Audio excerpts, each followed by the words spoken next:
Good.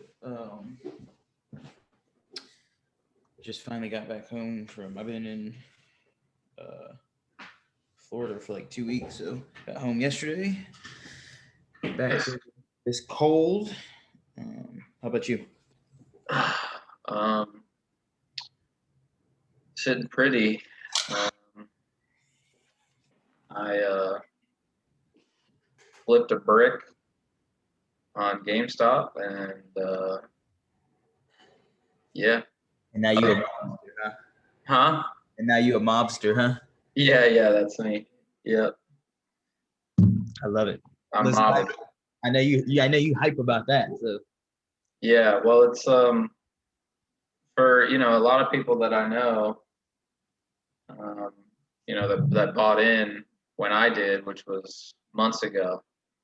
Um, it's I wouldn't say life changing money for me, but for some of them, definitely life changing money for them. And so it's cool to see. And it's my inner circle, it's my people that I've been tight with for a while. So that's awesome. it's dope to see. Dope to see.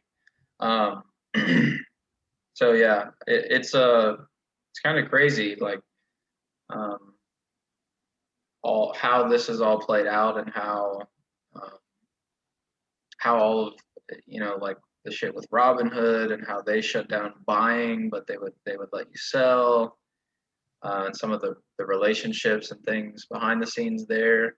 So Like why there's don't you tell everyone just like because maybe somebody missed it, like what you actually mean by the Robin Hood thing? Like, tell them what happened. Tell them the situation that went yeah, well that yeah, there's so much that happened. Like I down. almost don't know where to start. But All right, so that's a I'll give good a question. nutshell then, and then I'll let you continue your story. So, Okay. if anyone consistent listens to the podcast, right? I think maybe two podcast episodes ago, Owen shared about maybe even three. It was like a month ago almost now. Yeah, it was Uh, a while ago. that he was in investing in a stock in GameStop, and he was had some inside information on like how that was gonna basically pop, which was I'm like, oh, that's pretty cool. And then like a month later, after we have that conversation, I mean, it's like trending on Twitter nonstop because it's like it had a hit GameStop stock. It had a historic like skyrocket. I think like 800% or something, or like Yeah, it like when it's I'll just say the shares were like $16 when I bought it. Now they're 300 plus. crazy. Like um, and that was really cool to see. But and this was actually interesting too, that the information you initially shared with us on the podcast was like, hey, kind of like about the guy who was, Brian Cohen, yeah. yeah, Brian Cohen, who was gonna, investing and kind of going there, and so that is what we had kind of cited as the reason people were getting excited and getting behind it. But it came to even more light that in addition to Well, that, one of the other reasons was basically on Reddit, some users just decided, hey, we're like the hedge fund managers who are like do it shorting yeah, these funds. Let's just bet against them and hold, like, because yeah. if we hold long Well, enough, they're gonna lose and we're the gonna win. main, yeah, and I'm kind of pissed because like I was like freaking out because I'm like, this is more money than I've ever seen, and like it's mine, and I don't know what, like this shit could just fall apart tomorrow or in like an hour. Right. So um I before everyone was like hold, I already sold because I was like I got my bag, like I'm not about to fumble it. Right. So I sold out, and now I'm kind of salty because like I didn't really lose, like I sold it three, well, this is some bullshit too. Um, on that same day where everything was all the like Robinhood, TD Ameritrade, like all Mutual. the, Mm-hmm. like the only one that I know that didn't, I know that SoFi, I use SoFi. SoFi is like, it's owned by the uh, Chamath, or he's a Indian guy, I think. he owns the Golden State Warriors. He's wealthy as fuck. He started SoFi. Mm-hmm. And so I'm on there, and they paused.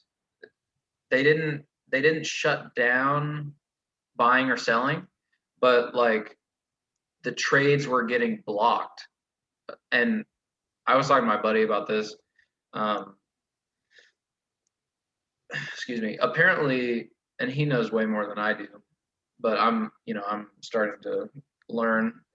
But apparently, the traders, in the stock market were like, they were getting so much. They were basically turning away and um, shutting down trade or liquidating positions because there was just so many, and they didn't want people to lock in their winnings basically against the people that the hedge funds who had shorted the amount that they had. And so it was just like, once you sell, you kind of lock in that, that short. Right. And because by the way, for everyone that may not understand, like you said before, both sides are basically betting. So even though you see these things in like your account, like you said, until you actually like lock it in, it's not real. So like I can try to short something and I'm thinking, oh, this will happen. But if you're holding and it's like, so then I try to double down, I keep trying to double down, but eventually one of us are gonna have to be like, all right. That's the thing right now, is everyone's saying hold the line, which is kind of fucking hilarious. But everyone, that's become like a meme now, because what the hedge funders are trying to do is to wait out the retail investor like me just to see if we forget about it, and then we're like, oh, okay, I'll just take my 1,000% increase in my money, and then it doesn't squeeze. They sell, or you sell, and the price comes back down to planet Earth, and they're they don't, because like you said, it functions the same way, just from the opposite end. So like the way that I buy a stock, I want it to go up. It's not locked in until I sell. Mm-hmm. Their shit isn't locked in until they sell, because so it's just the opposite direction. So they've got it's until they, so like if they were to sell at this point, especially because and so this wasn't an accident. This was like the Redditor people, which I didn't even know was a thing until I already backed all my shit out, which is, I'm a little bit salty about that. But I mean, it's all okay. Let me finish that story, because I didn't finish saying I wanted to sell. It got blocked. I was trying to sell at like 325. That shit got blocked, and so I'm going about my day thinking, oh, I just locked in my shit. I go back on and look. It dropped down to like 250, and I'm like, these motherfuckers are trying to play me.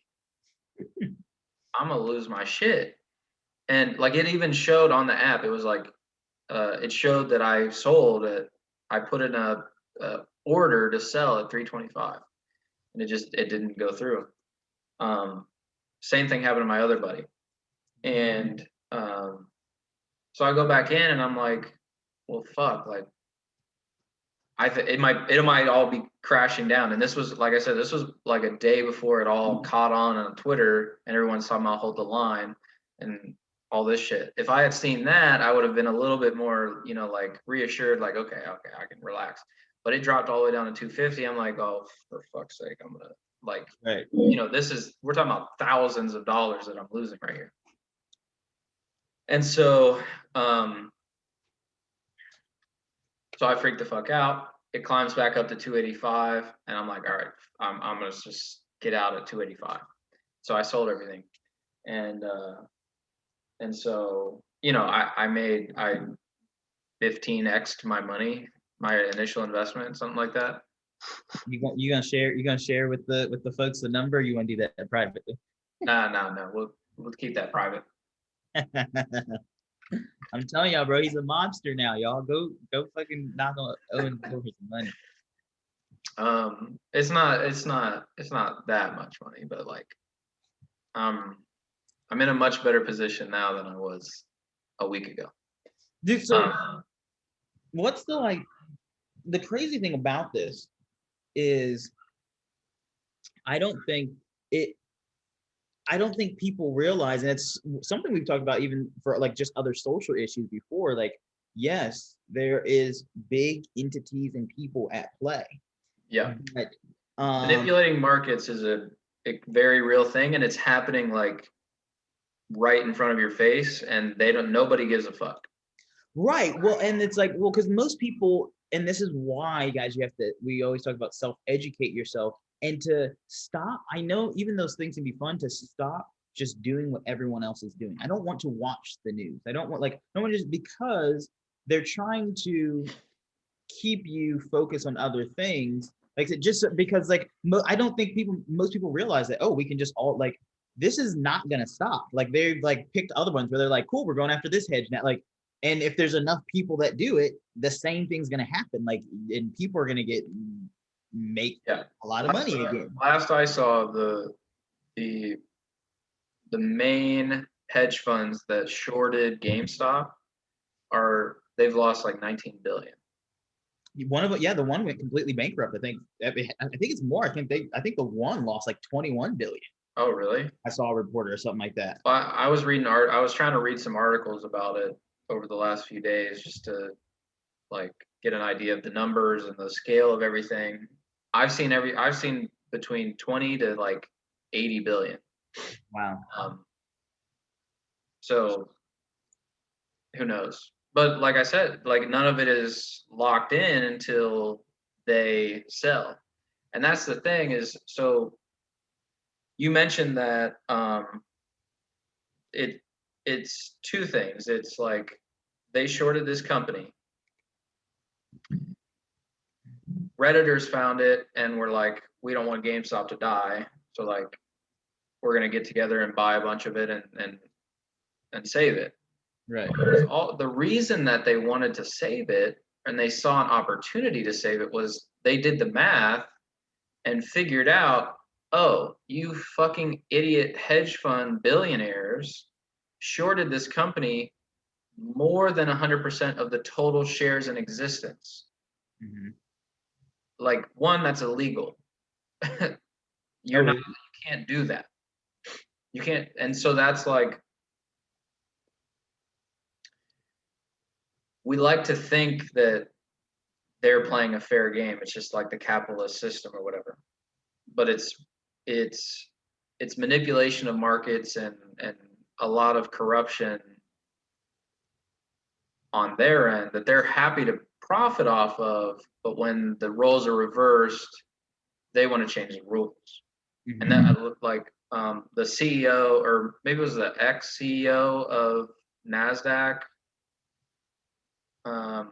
went on, there's been all kinds of, everybody's on the news outlets now. And I saw on Twitter, he went up there and was like saying that there needs to be an investigation into retail investors and there needs to be regulations on these things so that this can't happen. And it's like, so, and the reason that's so ironic is the people that hate regulation the most are hedge fund people, because the more regulations there are, the more restricted they are with how they can manipulate markets, how they can short things, basically they put GameStop in a position where it was almost, like if Redditors didn't get together and step in, GameStop was 100% going to go bankrupt and disappear off the face. I mean, they had already taken steps. I think a few months back, before the end of the year, they closed like some 100 like retail. Like they were like preparing for it. Yeah. Well, and sort of the X factor in this is this Ryan Cohen guy. He wrote a letter to the board in December saying,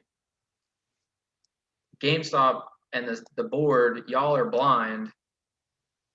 video gaming is becoming a technology thing. It's all technology. It's all digital. Get the hell out of brick and mortar. You're wasting money. You're wasting time. Mm-hmm. And so he wrote this whole. It was like a 3-page letter. It's great. I have it on my phone. Go read it. You can find it on. You should be able to find it. Just it's publicly available. Just type in like Ryan Cohen letter to board of GameStop. I guarantee it comes up. And in this letter, he, like spells out all the, how stocks have dropped by 70% in the last 3 years and 90% in the last 5 years. Wow.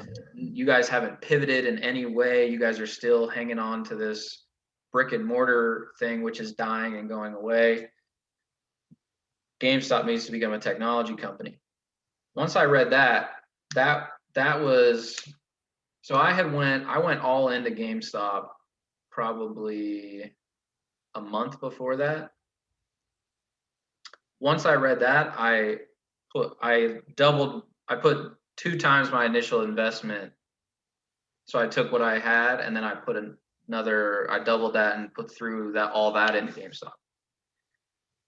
And I had some personal things going on, which like kind of fucked me over. I could have made like fuck you money, but I had some shit going on with this house that I bought and some of the people that were involved with that. I had to buy them out, and so that was fucking bullshit and irritating.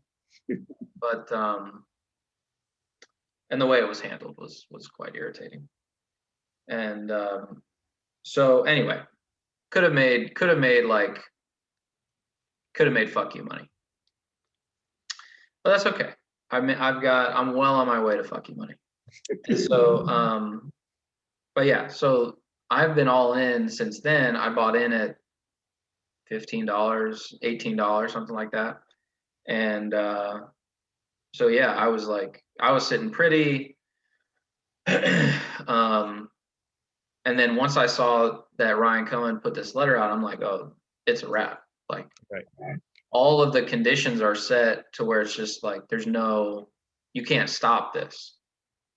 And so right now, I bought in at 18. It's now hovering in like the 300s. The reason that it's capping at the 300s is because margin calls were requested, I think, about a week ago. I think last Friday. And I don't know the exact technicalities of this, but for whatever reason, you have to report your longs, which is like your buying of stock. Mm-hmm. Your shorts, you don't have to report.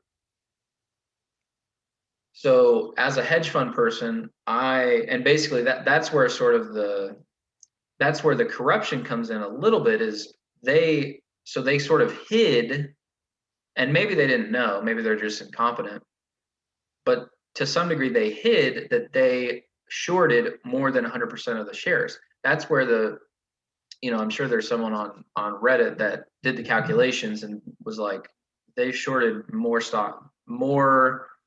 stocks than are in existence. And I don't know how they found that out. Maybe it's public information, but they just don't have to report it. Mm-hmm. I don't know. I don't know the exact finite details about that, but whatever. They figured that out. And maybe they report it somewhere, but not to people that matter. I don't know. Right.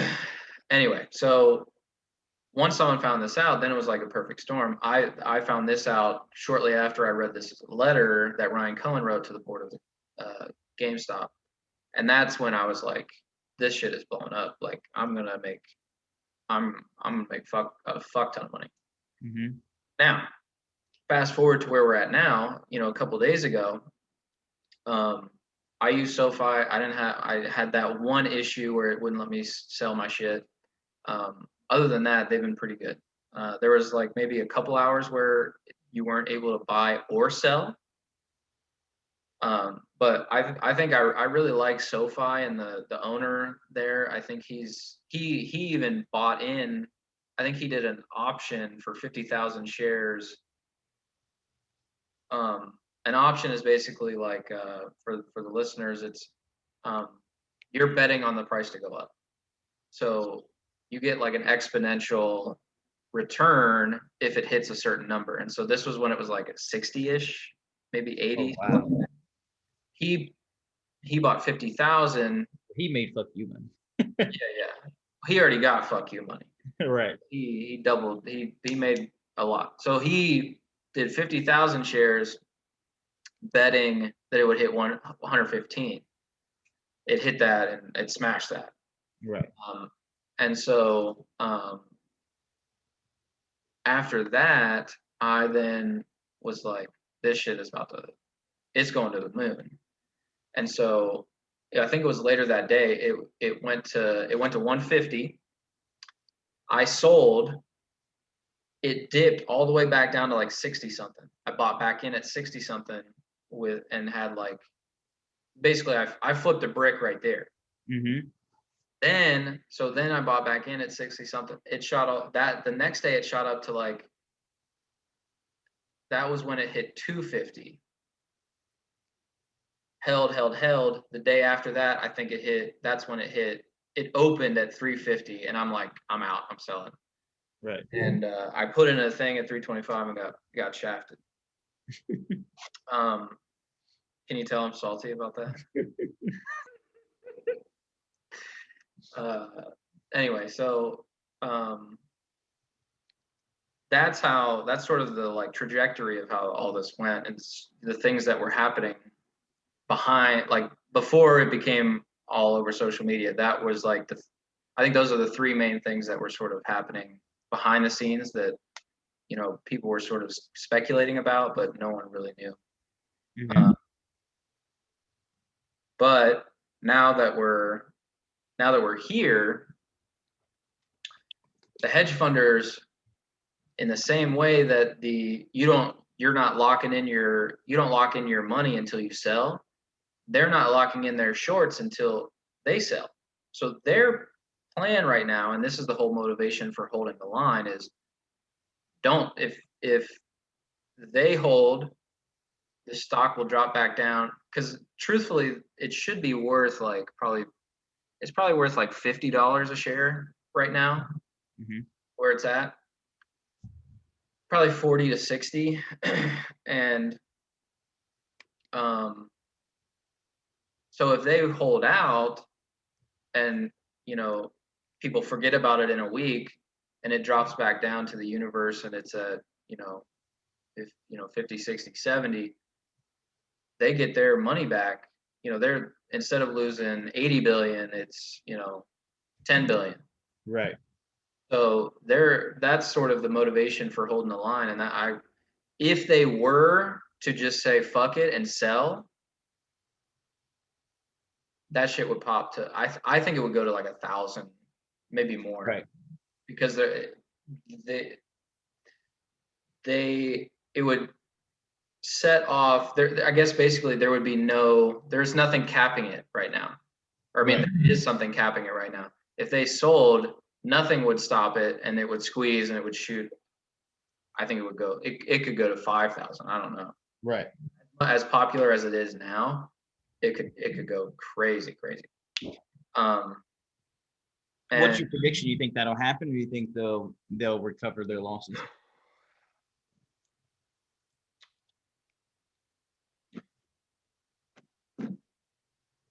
That's something that I've been wrestling with for the last 24 hours. Is I like to believe that people will hold out and beat them. But I feel like after a week, people are gonna forget about it, and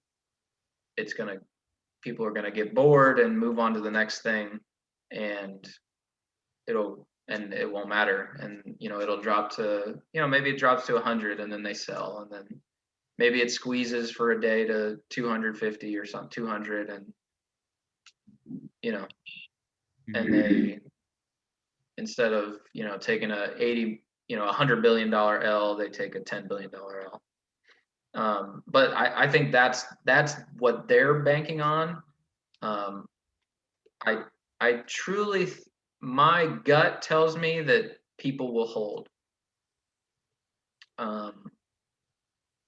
And this is the reason that I believe that they will is because I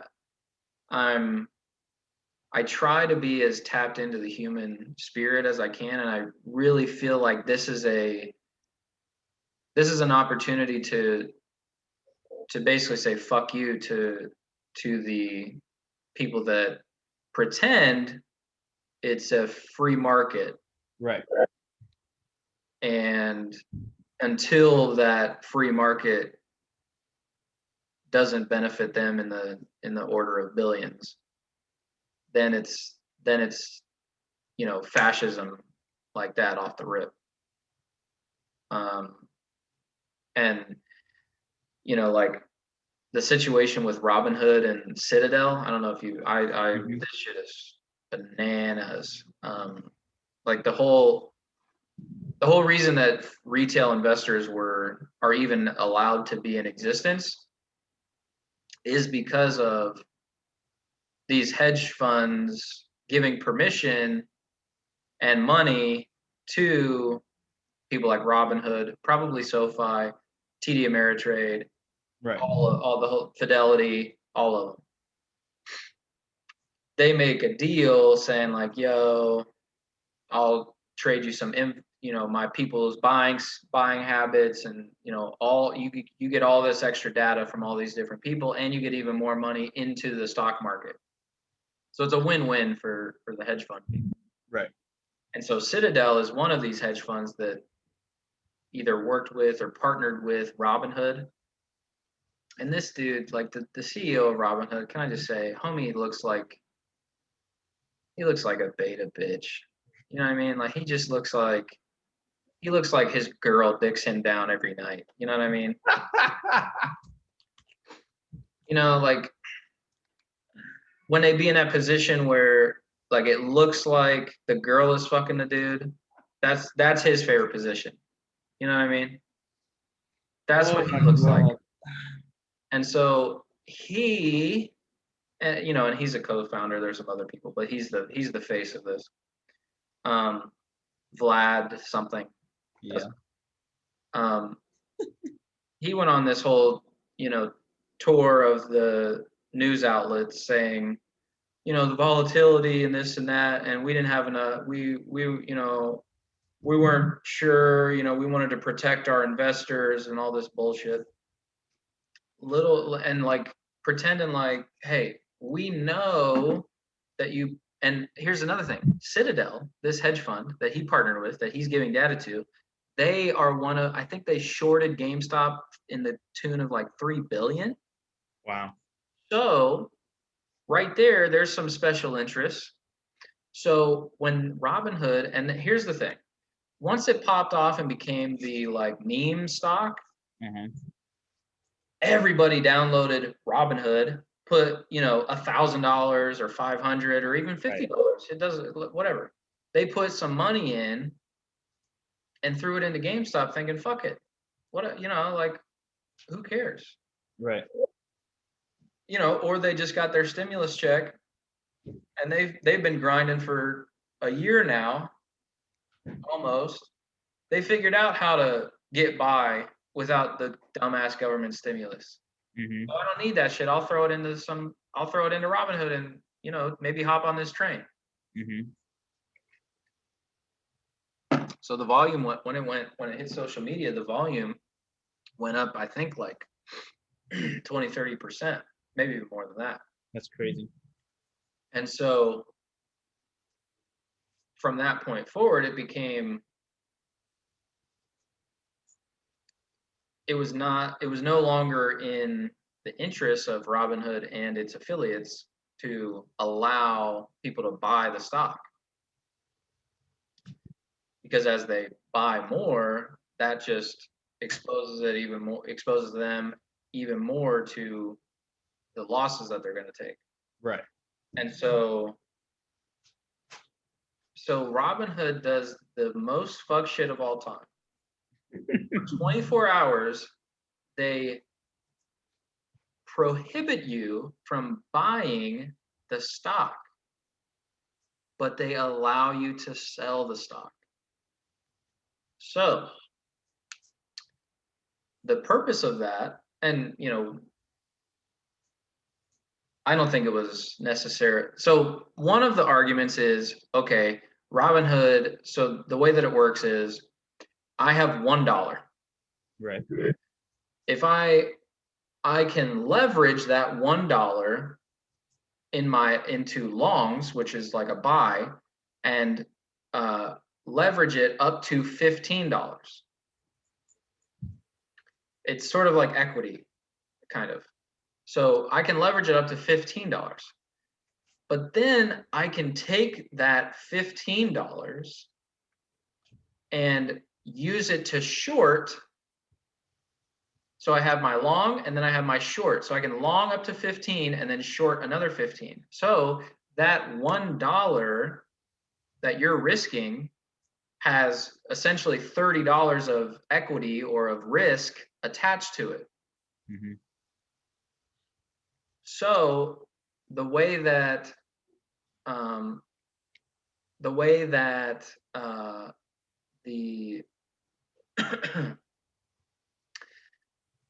Robinhood allowed that to happen is that so they do that so that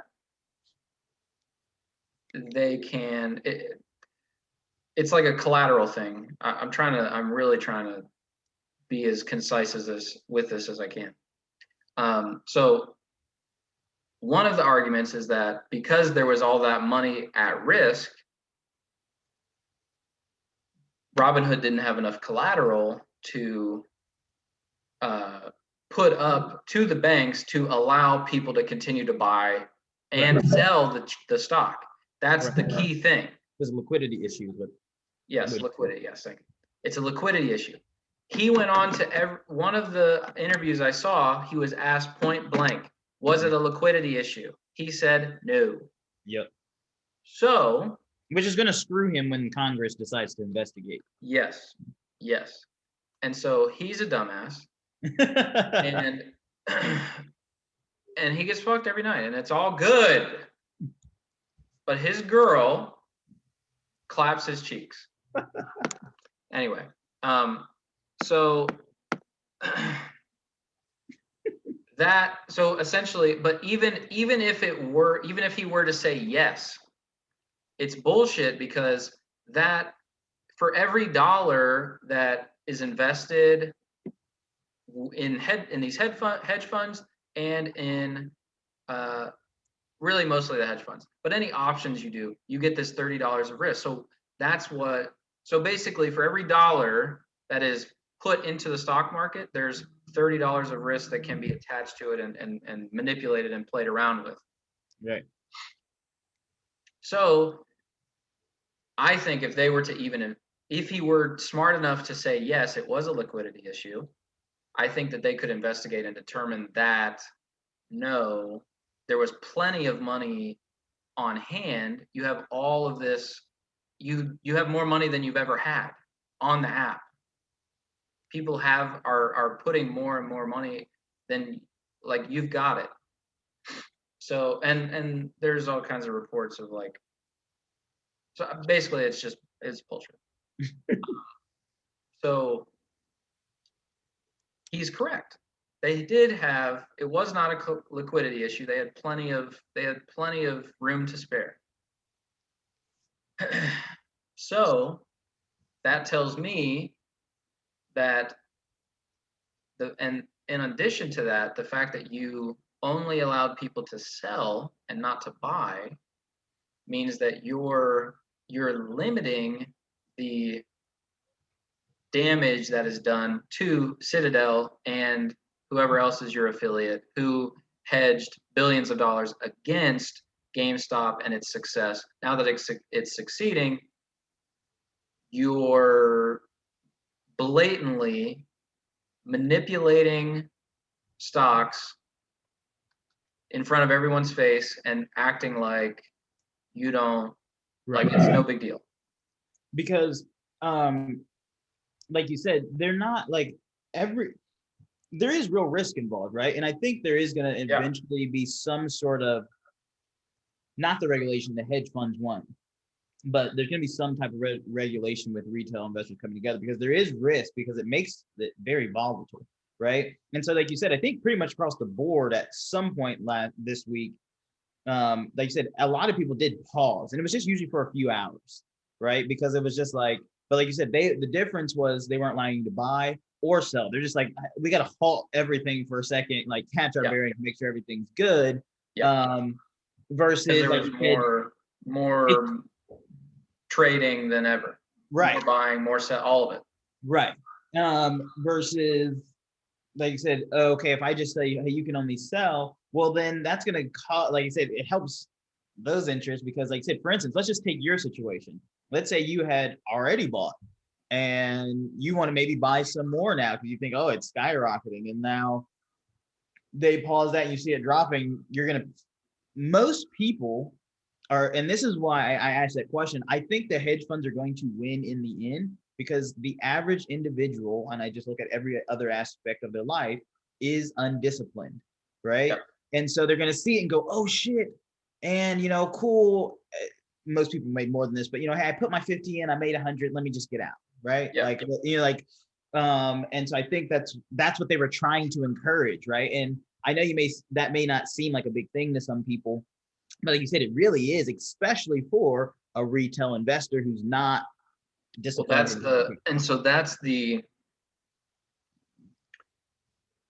I think that if they were to just stop trading, no buying, no selling, I don't think it's criminal. Right. The fact that they only allowed selling, that to me is criminal. Right. Because that's a manipulation of the market, which is us. Right. So, and it's not even deeper than that. It's the reasons for your, like, first of all, that has never, as far as I know, that has never happened before, where you, like, it's either you stop trading or the trading is open. There isn't, you can only sell. And then after the 24-hour period, I went and, like, I don't use Robinhood, and I haven't messed with Robinhood in years. Although I did put 50, when it came out, I put $50 on it and bought like some random gold shit, and it like doubled in a year. So that was kind of dumb. But I pulled all that out and put it into GameStop. Right. And anyway, so I deleted Robinhood a while ago. I don't fuck with them at all. But this was like, so after the 24-hour period where they didn't let you buy at all, then the next day they come out and say, oh, we'll let you buy, but only a couple. No more, in limited amounts. So people were going on there. It was saying you can only buy no more than 1 share or no more than 2 shares. And it's like, what are you talking about? Right. And that's another huge manipulation, obviously. And so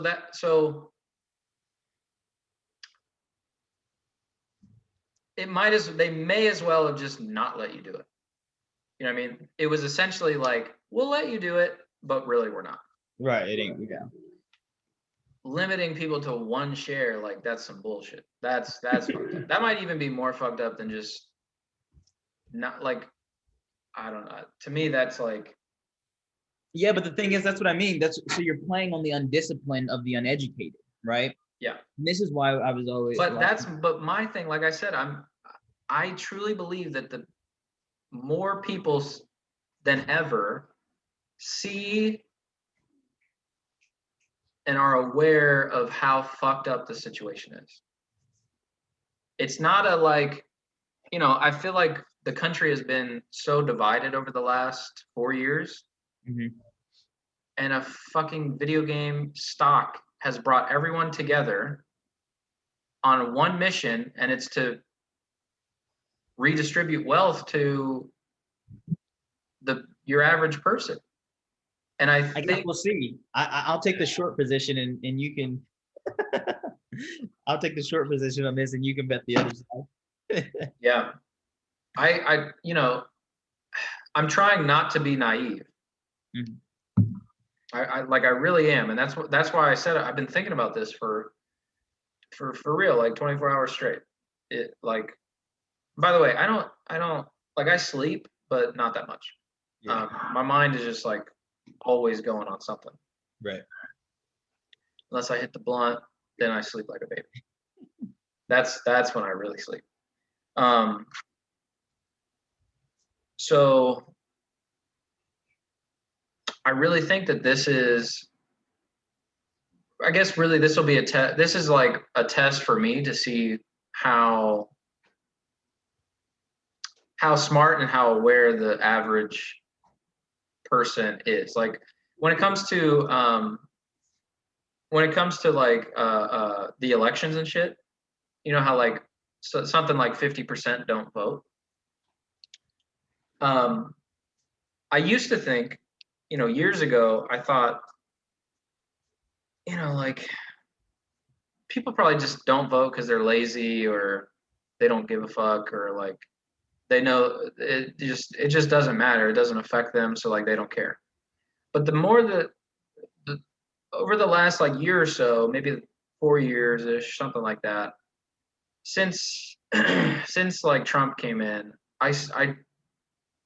it doesn't have anything to do with Trump, but just like the last 4 years, I'm starting to think that people aren't actually that stupid. And I also look at like Joe Rogan's podcast. Like one of the narratives and just podcasts in general, one of the narratives for the longest was people don't have that great of attention spans. So you got to make shit like 30 seconds, boom, boom, a minute, boom, boom, because they'll get bored. Well, turns out that's what people have wanted forever, for a while. And so they have like locked in and attached to it and turned it into like this amazing enterprise. Same thing with like Game of Thrones. Game of Thrones 20 years ago would have just been like a trilogy. It would have been Lord of the Rings, right? Now there's a desire and a hunger for long, drawn out character development, like tons of different characters in and out, getting killed. Like the human attention span is really quite larger than people think, I think. So I think the same way with the voting situation, I think 50% don't vote because they think like similarly to me, where it's like, why would I vote for some shit that I'm choosing between two people that don't give a fuck about me, have no interest in helping me, and are not even motivated to help me. So why am I going to and the fact of the matter is, the only way to defeat a two-party system is to not vote, to not participate. And so I hope that in the same way that, I hypothesize that sentiment is true, I hope that it's also true in this case, where I believe that the people can win, and I hope that being able to organize behind something this meaningful creates that focus and intensity and interest to actually win something, and like work together to and it's not not to like hurt them, but like to say, hey, like we won fair and square. Give us our shit. Right. That sort of thing. And so that's what I'm hoping is true. And I truly, maybe I'm naive, but I truly don't think, I try not to be. But I'm not, I wouldn't bet no money on that. Like, you very well could be right, but I don't know. For me, it just. No, I think it's a balance of the middle, right? I think, and for me, I just look like history. Humans don't really don't change. Like I like it. If you study human psychology, like we don't, right? Yep. So if you look at, I mean, like I said, this situation is hot right now and it's playing out right now, and there's media on it right now. But you can do this for every industry, and so I think that 100% it will create an opportunity for many individuals. It's not going to be anywhere near the majority, but many individuals to create wealth and just take them a step forward in life, right? Just like entrepreneurship has, just like real estate has, just like so many of these other things. But that the majority, like I said, are going to probably get screwed, honestly, just because of the lack of discipline and attention to it. But yeah, like I said, I think that those guys will be all right. And I do believe that if the discipline, which would take, I mean, we're talking about an astronomical thing right here. If the discipline was to continue, and we're not just talking about with game stuff, I'm just talking about as retail investors in general.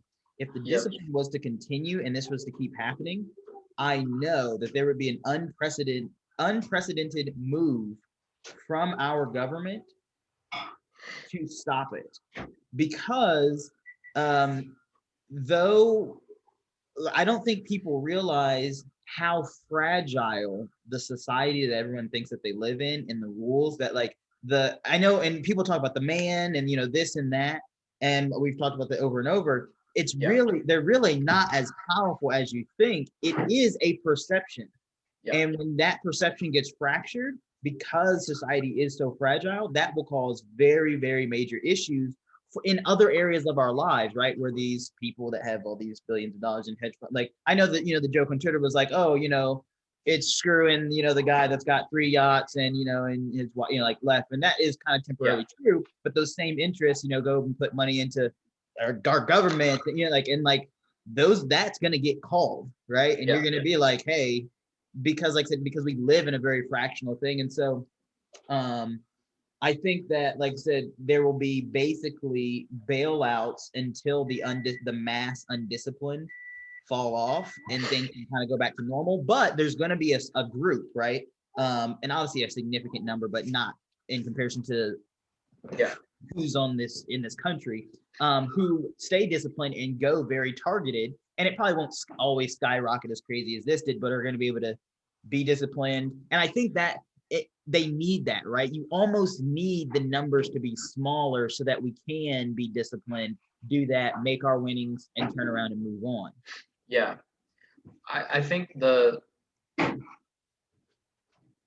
one thing that I don't see how any regulation could happen that doesn't infringe on the average person's rights. Oh no, I think it's going to infringe on the rights, right? I think it's going to. First of all, I think that's a last resort, right? I think the bailouts will be easier than an infringement upon. You're saying that they'll bail out the hedge funds? Yep. Wow.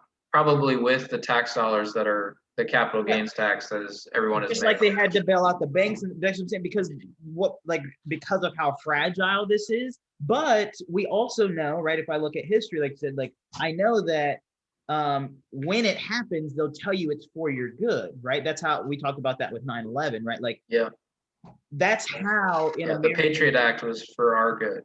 Right. That's how we lose our rights in America. There has to be a catastrophe and a manipulation of markets where we can say, boom, look, this is what happens when you try to do this. We were trying to protect you from yourselves. That may not be the case at all, but it's like, that's how you get people to say, okay. And because like I said, the way our country's founded, you can't take rights from people. You have to bully or trick or traumatize people into handing over. And manipulate. Right, exactly. And that happens every single day and will continue to happen until, until enough people wake up. Exactly. That's what I'm saying, because it's not that we can't stop it. It's that you need a large enough people to not only be aware of it, but then to be disciplined enough because like you were saying, right? Like, I think that what you mentioned about the voting thing is correct, right? I think a lot of people, first of all, minorities are, with gerrymandering and things like that, are encouraged not to, which we saw that has a heavy consequence in this election, right? When a lot of those people did. But then, like I said, just the average person in general, I feel, says, hey, this person's not going to fight for me. I don't care. It doesn't really matter. Yeah. And the funny thing is that I know you were saying, hey, the only way to beat a two-party system is to not participate. I'd go the opposite way, right? And I'd say that what we really need is for enough disciplined people to come together and say, because why does no one vote for the third and fourth? Like, there's other parties that just, like, it's because everyone says, well, I'm not going to. Actually, when you do that, right, people told me, you wasted your vote, right? That's the undisciplined, like, no, if we all decided we don't like these two, we don't have to just deal with these parties. We could pick whoever we wanted. But like I said, to first of all, get enough of those people to be awake, and then to help those people organize and say, hey, look, it's very, very difficult. Yeah. I don't know. I it's hard for me to see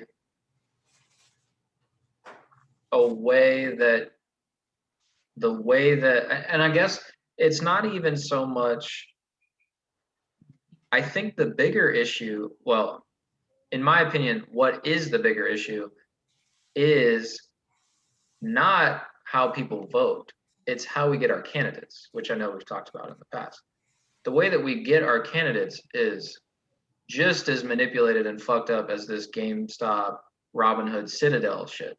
Right. And for those of you interested in anything like this, watch any video by Lawrence Lessig, Lessig, Harvard professor, studies this type of thing, studies gerrymandering. He was on Joe Rogan podcast. He's got like 2 or 3 TED Talks. I'm sure what's a perfect example of that, by the way, as you're mentioning that, is, for instance, and I tell people all this time, no one ever believes it. I'm like, if your candidate is at the top of either one of their parties, they can't help you anymore. They, like, the fact that they're that candidate is it, right? A perfect example is Bernie Sanders, for instance. Yep. Numbers wise, now I don't like socialists. I don't like, that's not no bueno for us, right? I don't necessarily no bueno. Like, I don't agree with all his positions. I think there's something that I would agree with him on, but like numbers wise, he has it. Oh, the things that, like, universal health care and like free college and all that shit, which, God, we don't got to get into the details of that, but as far as the polls go, like, people are all in for that. Right. Like, most people they're all good with trying to make that happen. Now, practically, I think it would, like, the administrations at colleges needs to be like cut in half, maybe cut by 3/4 before college could actually be viably useful and free. I think, and then with healthcare, I think it's like a trade-off. Like, universal healthcare is great and would be, like, Canada has universal healthcare, but if you want to, like, go to a doctor and get a checkup, you're there the whole day. You wait in a waiting room for 4 or 5 hours, and then go in and get your thing done, and then you go home. Mm-hmm. Like, I don't know that would ever fly in America. Just the way that people are, like, we can hit up any spot and be in and out in 30 minutes. Yeah, I think that they're just new challenges. I agree with you. I think those are challenges that would happen, absolutely, because we see those in those countries that have that. I don't think it's necessarily a bad thing to like I said, I think it's like, okay, so we tackle that new problem. I don't know. I think that taxes are also much higher. Right. Yeah. I mean, there's so many like offsets to it that people have to be okay with. But like I said, I think that's a great example of like the mass that he has the masses there. Yeah. But like people want that. Exactly. That's how fragile our system is that you can want it. We are not, they've shown over time and time again, we are not going to let this dude. They don't care. Like we don't care. We're picking this person, right? Like, and that's just how, like, because that's the foundation of what we're built on. Like I said, I think that will play, like, that's why I was saying, like, if enough people were to get disciplined, it would be where they'd say, okay, like, we allowed our government, and still do, to spy on us, right? We gave up that right because we were manipulated into it. Like, because some shit happened with 9/11, and it may have been an inside job. Right, and like I said, whether you want to believe it's inside job or not, it's like they'll use something and they'll say, hey, we're going to really protect. It's not like they're not going to come and say, hey, we're going to spy on you, right? That's not how it happens. So like, I'm not saying they'd come and say, hey, look, we don't want you to retail, but like, that's not how it's going to be, obviously. It's going to be like for your good, because some people are going to lose on this. Don't get me wrong. Like all these retail investors, there's going to be people that, like you said, because of their undisciplined mentality, they're going to lose, right? They're going to lose some money. And they're going to say, see, they're going to buy in at $500, and then now it's down to $300, and they're going to fuck it up. But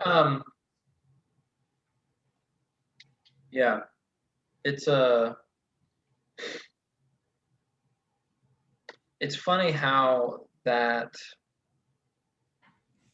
discipline is such a difficult thing. Like you're so right. Like I'm thinking over my perspective on people, maybe trying to pull it out and actually doing it.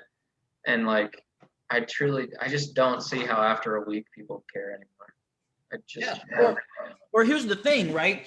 Because this is why I said specifically with money, is because when I'm a hedge fund, I'm dealing with, like you said, billions. Yeah. Retail investor is putting in hundreds, right? Like, and some of them, and because it pops like this, there was so many new people that are just putting in tens, right? They're not even dealing with thousands. And so what's going to happen is, like I said, and that's what I mean by undisciplined is not necessarily insult.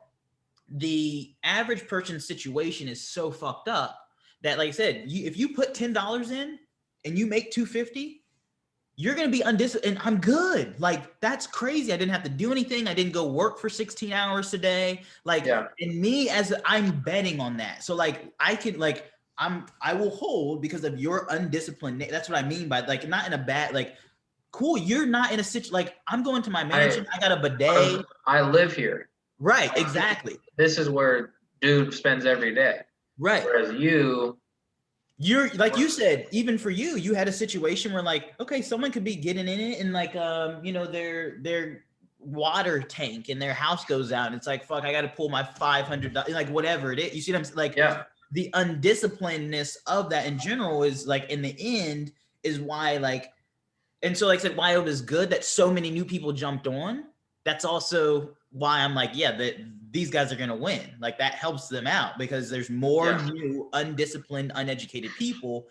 Like I said, and there's still going to be the target of thousands of people like yourself and the people on the Reddit that like still get, keep doing this and making it. But in the end, these guys will be okay.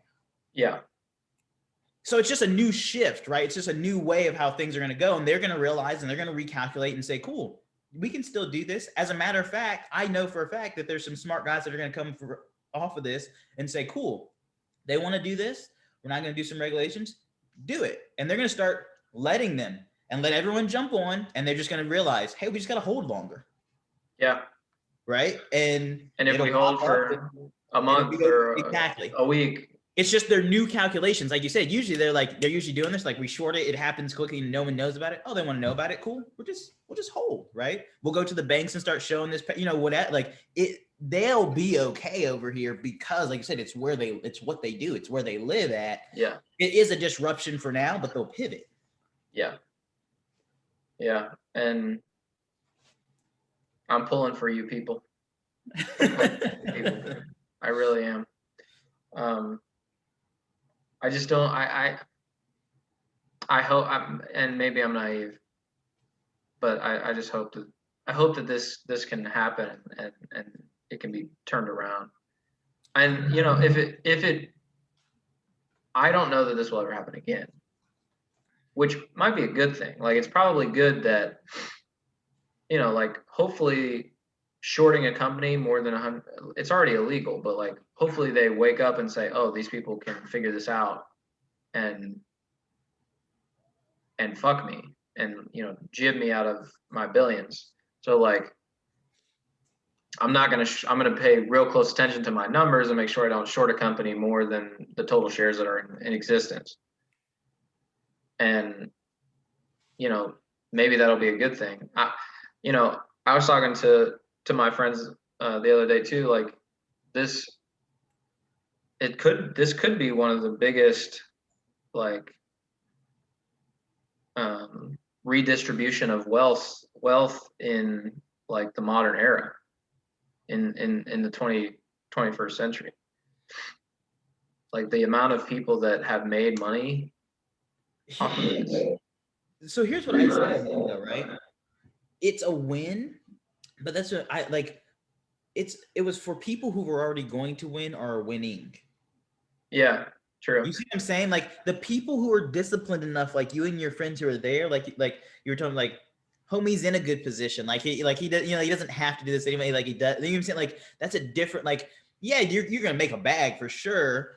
But it's like the true redistribution of wealth that like I said, that person's not. They're not awake. They're not on. They've got different. They're in such financial stress, and like we talked about, that's why one of the reasons why we have this podcast in general. And we talked about that study that literally makes you dumber. Like they can't even like stop. Like what? Like well, and that, I'm really glad you bring this up because I'll say I want to. This is something that I want to share about my situation. I talked to a lot of people about this and told a ton of people to buy in. Mm-hmm. A lot of these people had more money than me. Mm-hmm. You. A lot of these people had more money than just like extra money laying around. I got fucked over by my roommate. Who just so happens to be related to me. I saved you from having to say that. And so I had to hold back some money to take care of that situation.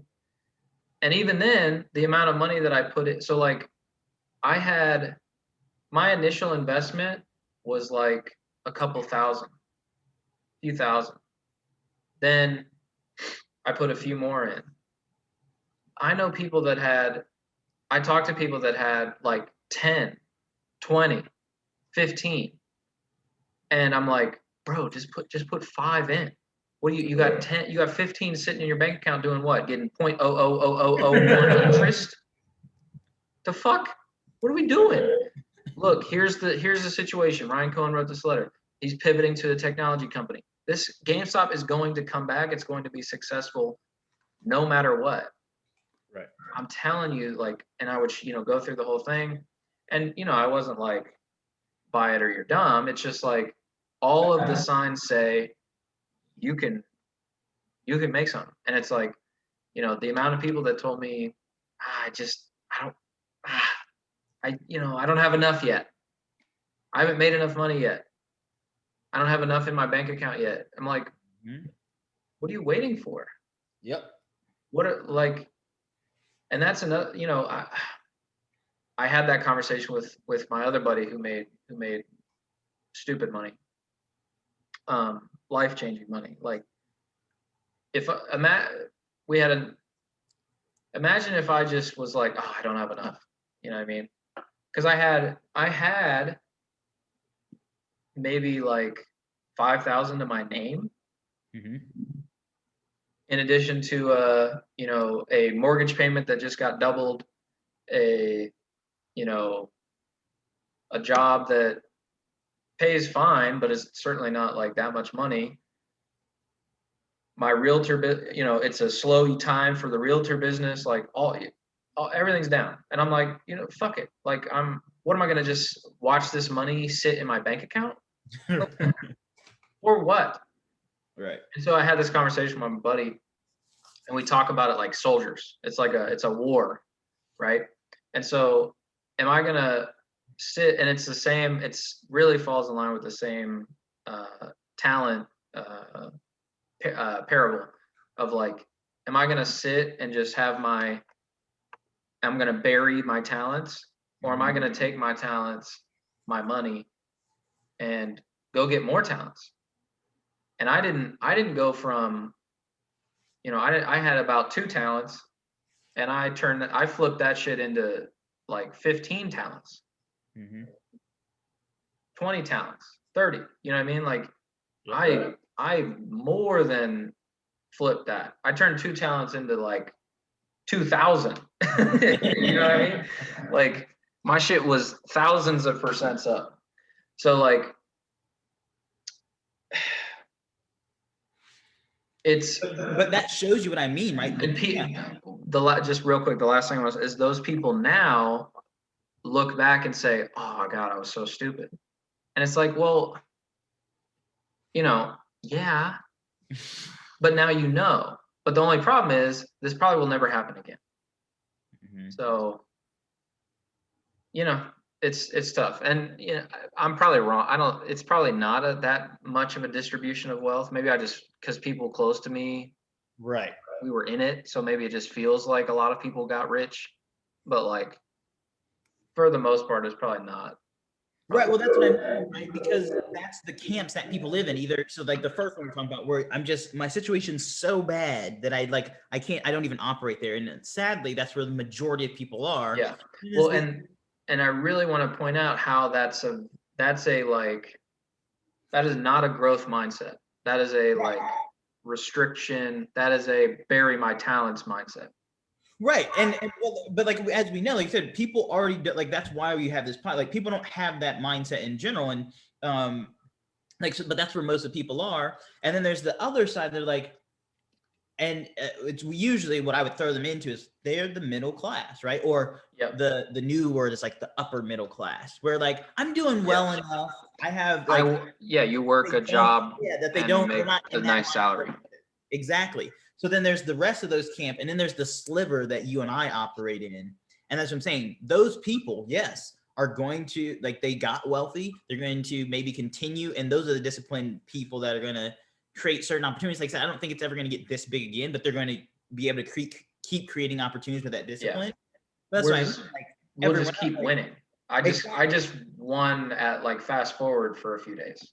Exactly. And everyone will see it, and it'll get hype. I mean, like I said, this is real estate. I mean, we've seen this with real estate too. Oh my God, real estate is still today one of the easiest and best ways to create wealth. Everyone knows that. Yep. And people, but you got to have a certain mind. You got and people will still, I don't have enough, all those things that we were talking about. Even I think we talked about last time, dude, if you've go find a place that's fucking 30 grand. You only need 20%. We talked about that. You don't have to start with and just start. But like I said, that's not where people operate. And right now, it's free money. Exactly. They're giving you 2-3%. The fuck? Right. And it's I'm paying. I think I'm paying less than 3%. So I'm living almost for free. Well, I am living for free, but I'm about to sign a lease with a guy to rent out the new room we got. Mm-hmm. Seems like a really good dude, so I'm happy about that. But I'll be living for free, but building equity, and everything I make is profit now. Right. So yeah, I mean, it doesn't, and like, I'm a teacher. That's my salary that I showed as a to get this home was my teacher salary, which is like 35. Right. It's basically a part-time job for me. Right. Like, I love it, and I love my kids, and it's a passion for me. That's why I turned down a $60,000-$70,000 job that I had, but I was working 40-50 hours a week. Are you kidding me? Sometimes more than that if we're busy and I got to do other people's work. Miss me with that. I'd rather gouge my eyes out. And like some people are built for that corporate ladder shit. Not me. Right. Every corporate job I had, and I was in mortgage and title. Like, I was all balls deep in real estate. Like, every job I got into, I didn't. Everyone above me, I did. Well, not everyone. Usually, the people that were above me, my managers, they either love me or they hate me. Because I'm on that, and normally the ones that love me were the ones that were ambitious. We're doing other things besides what they're doing right now, like doing stocks or real estate, or like they were doing multiple things and trying to get their shit popping. Whereas, like, some of the managers that hated me the most and treated me the most like garbage was the ones that they max their management position at this corporate job is like where they're going to be at for the rest of their life. And maybe I came off as like an asshole, but I'm just me. So, like, whatever you think of me, that's on you. Like, other people like me, so, or you love me, so, like, I'm the same. I'm gonna get mine. I'm gonna win. I'm pushing nonstop. So, I turned that down and took a 50% pay cut.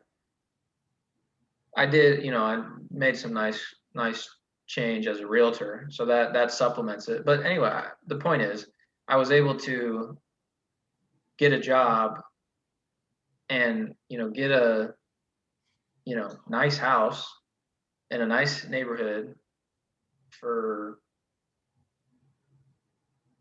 2% interest, 3% interest, and I rented it. Just went into the flipping side of things,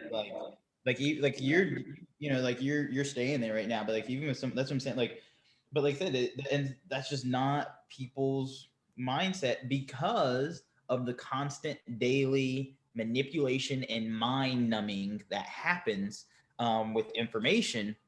And so, like I said, that's why I just know that at the end of the day, this is really cool. And like I said, it is a lane that a lot of people, and again, like I said, don't get me wrong. When I talk about this slither, like it's a lot of like real estate has made a lot of millionaires, right? Like if you guys go look at how many actually created every year, it's a lot. Like the number, like, but in comparison to everyone else, it's not a lot. Like that's what I mean by like a slither. Like there's gonna be that's a lot of people made money for sure. Yeah. There's like 98.9% of them also are not gonna make money, or like this is it for them. Yeah. 1% still a lot. Yeah. Well, and like, thankfully we live in and this is something that I learned when I took a 50% pay cut, is like I realized I can more than survive. I can own a house. I can, even if I had, even if I wasn't renting it out, I could own a house, pay the mortgage with ease, throw in and still have like enough money to go out to dinner every now and then, like, buy me something that I want, get me that new Xbox, whatever. Like, most people are able to um, get by. Like, people talk about the living wage. Like, whatever I make now, I think it's probably not $15 an hour, but I don't work that much. So it's like I work 6-7 hours a day during the week. So, it's like, I haven't calculated what the hourly is, but I don't think it's 15. And maybe it is, I don't know. But it's around there, probably a little bit less. I'm chilling. I've got more than enough money, even if I didn't finesse it. And that's the thing, is like, about last, right, where I talked about wealthy people are wealthy and became wealthy because of what they do with the income they have, exactly, not how much income they make. Right? Exactly. Yeah, and that's my point. Is it's a if I were not a wealthy person, if I didn't have a wealthy person mindset, right, I could still get by. But I'm not cool with just getting by. right. It's not just it ain't about me. It's about I got 10 other people that I'm trying to hook up, that I'm trying to take care of, that I'm trying to, so I'm just getting started, and it's, I'm raring to go. And GameStop has put me in a really nice position. So what's your next thing? Oh, that's one thing I want to add real quick as we wrap up, because I know you have to go to 11. Yep. 2 questions for you. What's the next thing that you're going to turn around? Like, what do you plan to do with your money? But then 2, one of the other things that happened simultaneously this week that I saw that I thought is very interesting, and maybe we'll talk about next week more. But like, there was also like the Dodge coin or whatever that was like doggy coin. I'm calling it doggy coin. Yeah, like that's actually a hilarious name. I like that. Doggy coin was like created as a complete joke and is skyrocketing right now just because, again, there's not like that's what the and I've talked about this before. It's what scares me about the stock market always, and why I like skyrocketing. I think is a stretch. It went from like it like 0.001 to like what's it at, like 20 cents now or something like that. But I think maybe I'm wrong. I'm pretty sure it shot up and then crashed like overnight. Oh, did it really? Yeah, like people lost. Someone, a friend of a friend, bought like, let's just say bought like $1,000 worth. The next day had $500 or like $600, something like that. Damn. So apparently it crashed overnight, but I haven't paid any attention to it. It's a nothing. It's like it's a right. It's not real, but that's what I wanted to kind of ask you about was like, and that's what I was again like where I'm like the undisciplined, like where people are gonna like get behind, and a couple people probably because it crashed for a reason, right? There's people that probably like started and like realized like, oh yeah, fucking idiot, got out. Right? Like, well, and shoot, if I bought 500 doggy coins and sold it at, bought it at a penny or like a tenth of a penny and then sold it at 20 cents, like I could have flipped another brick. Exactly. That's my point. And so it's actually creating a new kind of wave, right? Like I said, for the educated, disciplined people on a smaller scale as the hedge managers to like rally social media, get them hyped up and like make their thing and go like, because like I said, the stock market isn't anything. It's just what the market, and I think people get confused. It's just us, just people, what we just decide something is worth today. And the more of us that decide that, the more valuable it gets.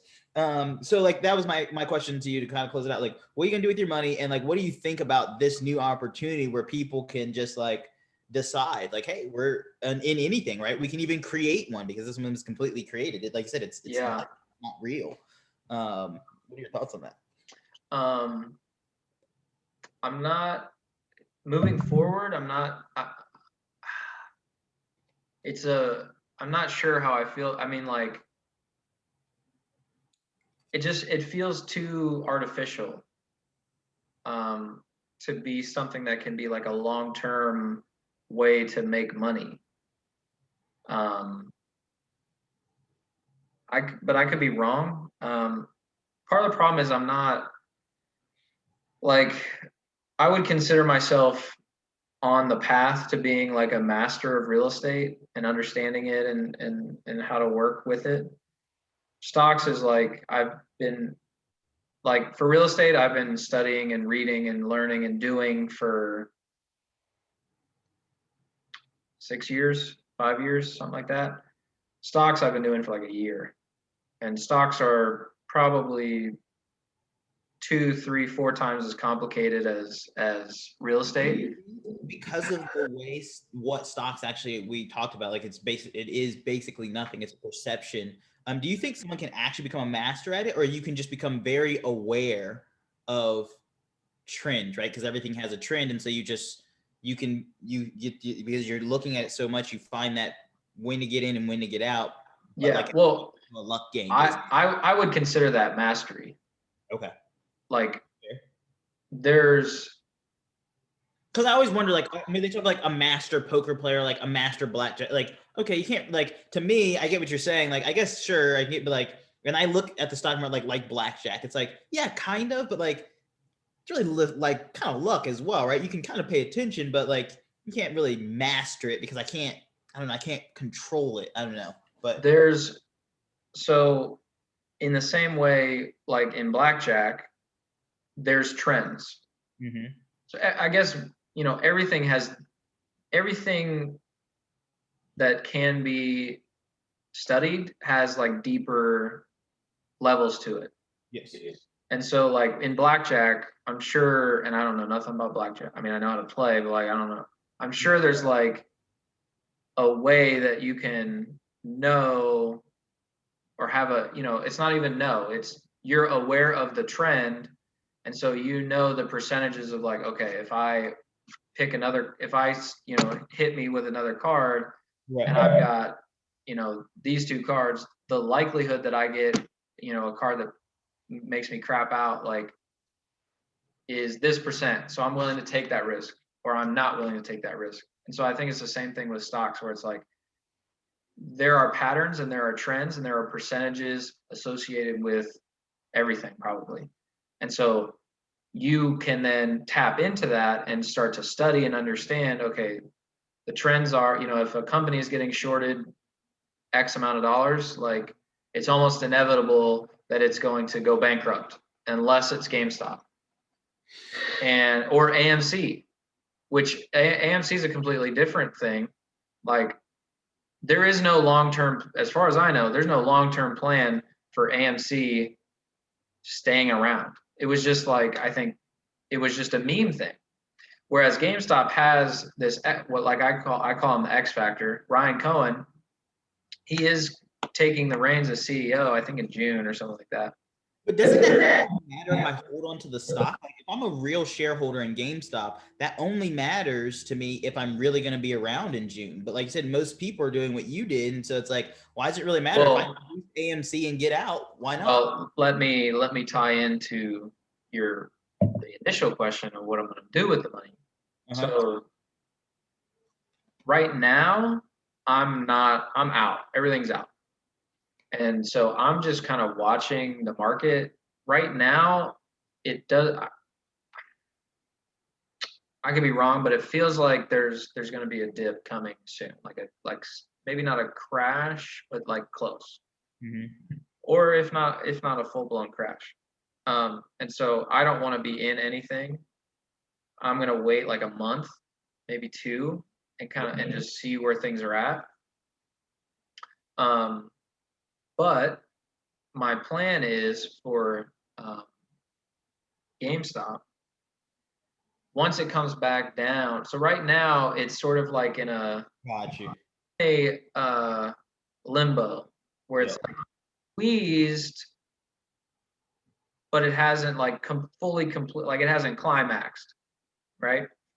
So it's squeezed, but it should be squeezing to 1,000 based off of the numbers, but everyone's holding out, and so that's keeping it capped at, 3, 4, 500.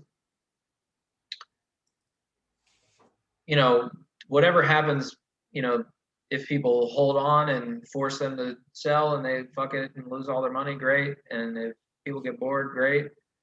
At some point, it's going to eventually settle. And like I said, I think that point, and I've talked to my buddy about this, that amount looks like $40 to $60, probably about $50. Mm-hmm. Once that happens,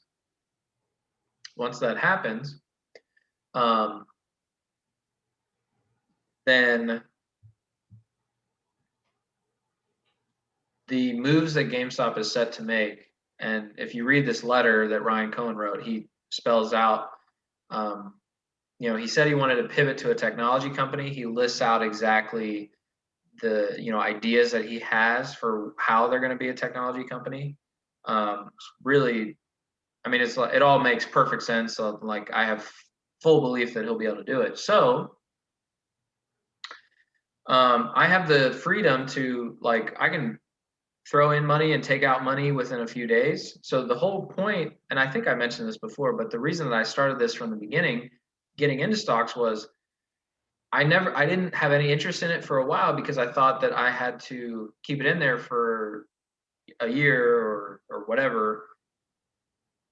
And it wasn't liquid. I wouldn't be able to pull it out. Well, I can shoot money from my bank account into my app and out of there and into my bank account within like a week or, a few days. Mm-hmm. So,